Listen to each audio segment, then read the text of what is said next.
And not necessarily really. There hasn't been much disruption because, as you can see, some of the protesters outside who are here who say they are ANC members and members of branches, they can't get past the security boom gates where the actual extended PEC meeting is being held.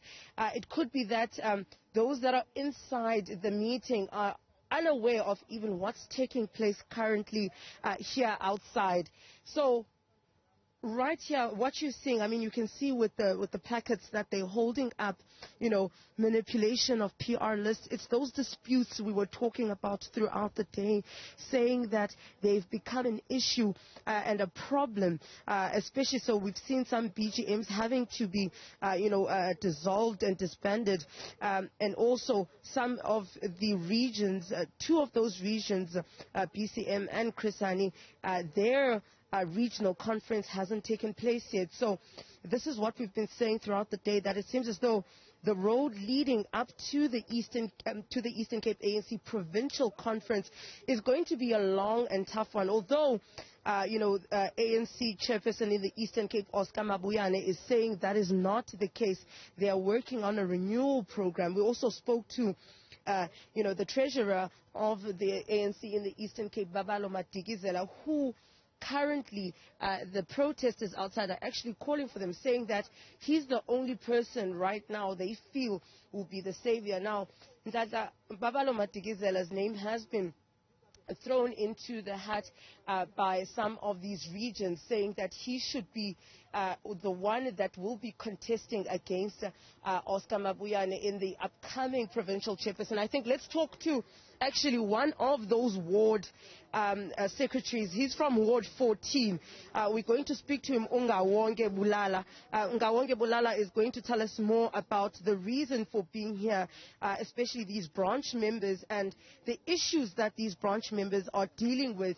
I mean, we've mentioned before and throughout the day that there's been a lot of issues and cries coming from branch members regarding PR lists, and also claiming that some BGMs have been dissolved because the regions is not accepting what is being decided at those meetings.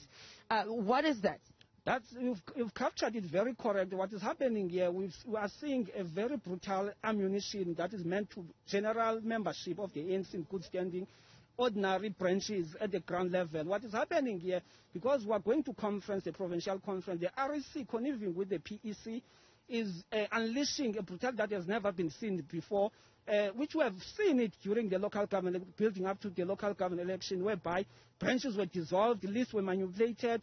As you can say, everyone can attest that the product that we have seen in council list is not what these ordinary members voted for and vouched their confidence in. So it's a continuation of what is happening, and I'm sure what is happening inside is a narrative that is deceiving the president, that is not giving the correct account, the true account on the ground of members. As you can see, members are crying out loud. Even tomorrow they will be coming in numbers, crying out loud provincially that the branches that don't go with the popular narrative get dissolved.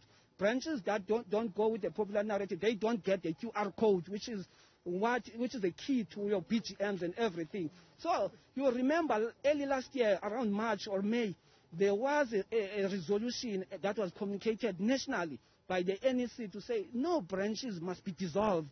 But what we have seen here in the Eastern Cape is a complete undermining of those resolutions by the REC, something that we have never seen. REC having powers to dissolve branches.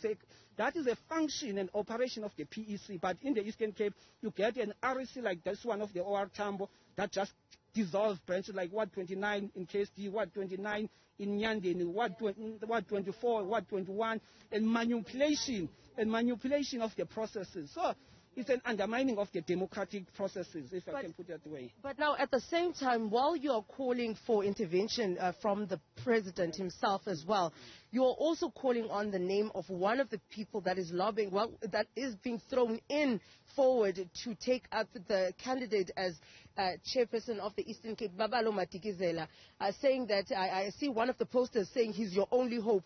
What makes you feel that? Comrade Babalo Matikizela, you remember now, is serving as the current treasurer of the province, and is the only one in that top 5, or in fact in that whole PEC, that has been constantly being on the ground with the people. And these people are here to say we are vouching our confidence on the leadership of Comrade Babalo, because we've seen when it was very hot, it was very dark, that Comrade Babalo was a light, was with us on the ground, was on the front line, giving confidence to these members to say more members must join the African National Congress. Wherein, on the contrary, the PEC, as led by Comrade Mabuyane, was expelling the membership of the ANC, something that we have never seen. All right. Thank you so much. That's Ngawonke Bulala, who is Ward 14 Secretary, of course. And, I mean, another thing that comes into play here in Nhlanhla is that this particular region, you'll ask yourself, looking at what is called seemingly the factions within the ANC currently in the Eastern Cape province, you would ask yourself, who has a stronghold rather over this region? But I think one thing I can tell you, one of the said candidates that is being put into the top 6 for Babalo Madikizela's campaign is actually Nkompela, who is from the OR Tambo district. So this is another, a region to actually look out for, because in the Eastern Cape, it's actually one of the largest regions, and their numbers count immensely when it comes to the Eastern Cape Provincial Government Conference, rather. But we'll bring you more updates. Of course, we do have President Cyril Ramphosa, who will be giving an address, and we'll listen in on that shortly.